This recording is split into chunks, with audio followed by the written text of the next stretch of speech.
Hi everyone. It's like 4 a.m. right now, and I'm in my parents' car because it's 4 a.m. and I wanted to make a video today because it's literally the day of the election.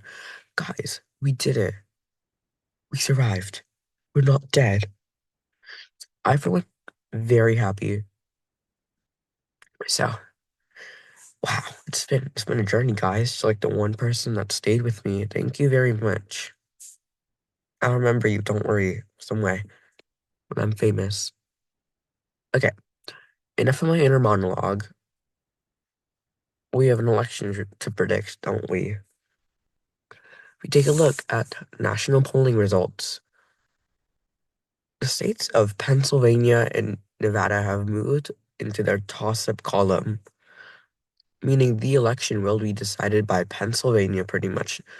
Nevada to an extent, but more Pennsylvania, because if Trump wins Pennsylvania, he doesn't need Arizona. And if Kamala wins Pennsylvania, she doesn't need Arizona, Georgia, or North Carolina, or Nevada. So, yeah.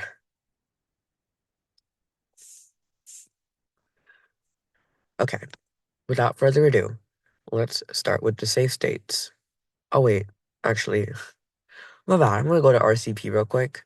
If we take a look, we can see national popular vote. Harris is now leading in national popular vote, but Trump is leading in the multi-candidate national popular vote, which, since there are more people, I feel like a lot of people are going to vote third party this time. Not as much as 2016, but maybe a bit more than 2020. Trump still has the lead in that, right? And then political pundits like Alan Lichtman, they agree um Kamala will win the election. So we're gonna have to see what I think. But before we do that, let's take a look at one thing. You might be thinking, oh, results aren't in any state yet. So let's take a look. In the state of New Hampshire, we have 3 votes for Kamala Harris and 3 votes for Donald Trump. In case you're unfamiliar with this rule, in this in this what's it called?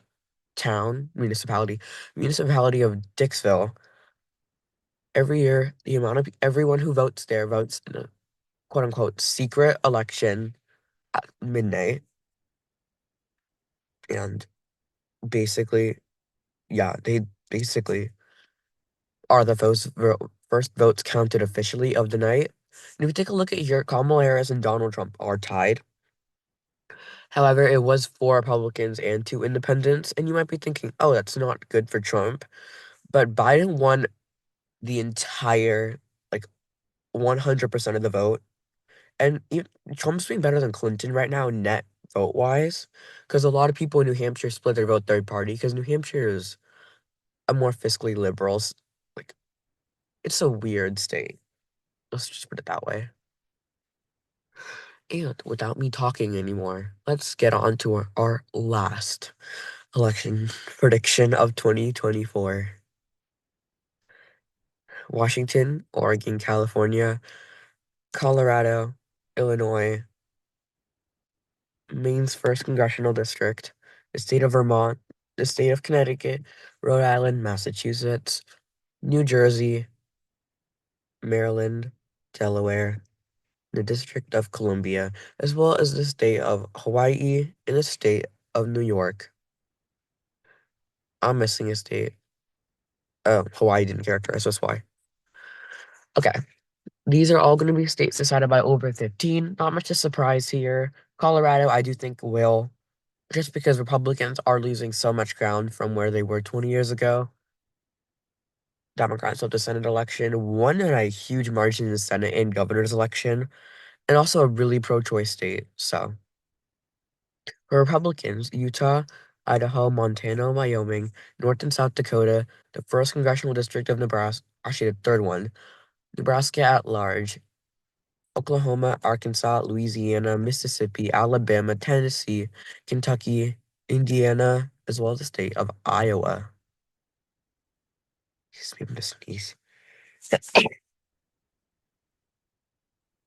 Okay. Not much to surprise here. Some states might be likely because marginally, Still probably not gonna change for either side. But anyway, now are the likely states. These states will be between 5 and 15 are on the quote unquote toss up states. Now, in these toss up states, some states are more swingy than others. For example, states like New Mexico, Virginia, as well as the Nebraska Second District and Maine, um, will, oh, as well as the state of New Hampshire, I'd like to add. My map doesn't fly away, as well as the state of Minnesota. These are all states that will be decided by 5 to 15% for the Democratic Party.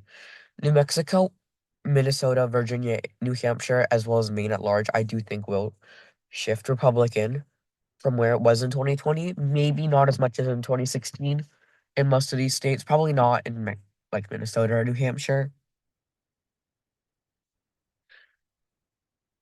by as much, but I think we will see shifts.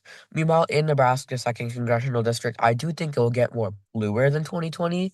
We can see double-digit margins just because, first of all, you have Dan Osborne, and it's like the classic example of suburban voters shifting away from Trump. State of Virginia, I think Trump's not doing too bad in the Virginia polls, and then New Hampshire, like I was saying before, the Dixiecrat vote does look decent, not the best, not the worst. And Maine at large, just an aggregate, it is Maine. It's a weird state. And all right, for Republicans, likely states, I think they'll be Alaska, Kansas, Missouri, Nebraska first congressional district, Ohio, South Carolina, Florida, Texas, and I think for now that's it. Oh, as well as Maine second congressional district.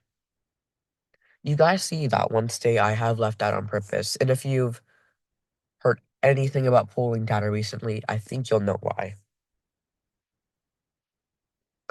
And those states will all be decided between 5 and 15.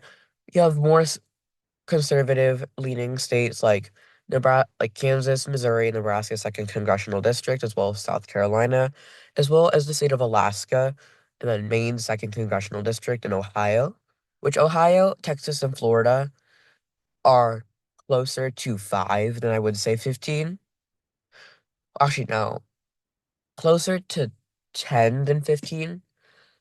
And I think Texas and Florida are examples of Hispanic vote I do think will favor Republicans this election cycle. And Ohio's just so far more to the right than it used to be that I think it will take like a huge, huge thing to change. Like if Seltzer came up with another poll and said that Kamala would win Iowa by 3 again, then maybe I'd be skeptical. But yeah. And all right, these 7 states, also Iowa, will be the most competitive of the election. They're all going to be within lean or tilt margins. Lean is 1 to 5, tilt is anything less than 1. And without further ado, let's just start with the lock this part of the park. Iowa, now one Seltzer poll, like, threw everyone off. No one, and I mean absolutely no one, thought that Seltzer poll would have Kamala Harris up by 3. Yeah. See, and even if the even okay, let's say undecideds all break for Trump, right? We have not been seeing some good poll numbers for Donald Trump anyway in the state of Iowa. So some worry signs for Republicans, especially if they can't get their margins up anywhere else. And the next lean state I want to do is the state of Nevada, as well as the state of North Carolina. And for Republicans, this and for also I would like to state of Michigan. Republicans, I would like to do their lean states as Arizona and Georgia. Okay, let's start with Nevada. Nevada polls always underestimate Democrats in Nevada. If you take a look at Nevada polling, Trump's still up by 0.6, but he was also up in 2016 where he did lose. And the forecast has it tied in Nevada. Polymarket, which Republican donors have put a lot of money into this, have him at a decent chance to win. And if we take a look at 538 polls, they are the second closest in the country. Trump is up by 0.3%. His Atlas Intel has some ridiculous polling averages. For Trump, while New York Times Siena College is more of what you'd expect, I am more inclined to believe them just because they're like more of a, they make more sense for Nevada. It was not going to be a 6 point margin no matter how well Trump does with Hispanics. And all right, the state of Michigan. Polls are not favorable to Republicans in Michigan. I do think the margin will narrow, but out of all the states, Harris has a .1 lead, which you might be like, oh, not the best look for Kamala, especially since Biden won by about 2.8. But that margin's significantly narrow from where it once was. New York Times and CNN actually had it even with Trump leading, which surprises me. But overall, I do think it's Michigan. I don't think it will. It's gonna shift, but it won't flip. Okay, the state of Arizona. Let's take a look at that. 538 projects Republicans to win the state of Arizona by 2 points, which, if you think about Arizona and how it's voted in the last 6 years, you'll know that's almost like ridiculous to think of. Oh God, I'm going to pull it up on this. This thing won't work. Very cold in the car. He's leading the popular vote by 2.2% in the state of Arizona. Atlas Intel had him up by 5. Atlas Intel had him up again by 7. Like these polls. I even New York Times and CNN have him up by 4. I think he'll win by about 3 because there's Jerry Lake who is dragging down Republicans. And also the abortion referendum and ranked choice voting propositions all on one ballot. So yay.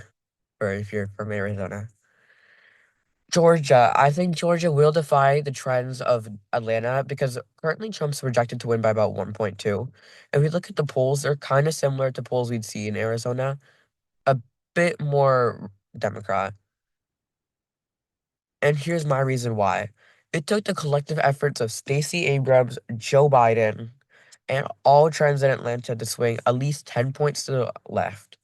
We can actually take a look at that right now, how much Atlanta trended towards the left and also swung. So this is Atlanta. Okay, 5 in Fulton, 12 in Gwinnett, 12 in Cobb, 10 in Cherokee, 16 in Henry, 15 in Rockendale. All these Atlanta counties that have a huge amount of people like trended towards the left by huge amounts. But I don't think we'll see that trend again just because Stacey Abrams, I credit most of it to her, and she lost her Georgia governor rematch election by 8 points. It got 6 points redder from where it was in 2018. So, and all right, controversial opinion tonight. North Carolina. Oh dear. If we take a look at North Carolina's shift, we saw most of the shift that changed the state happen in the research triangle, as well as the panhandle. If Trump can do better in Asheville, I think he wins North Carolina. However, I think the state will be where Kamala shows her appeal towards black voters and wins the state, mostly because it's been shifting left and left every election cycle. And this isn't 2008 anymore, I know, but we're in a much different climate where I could actually see North Carolina vote a couple points to the left of Georgia. So,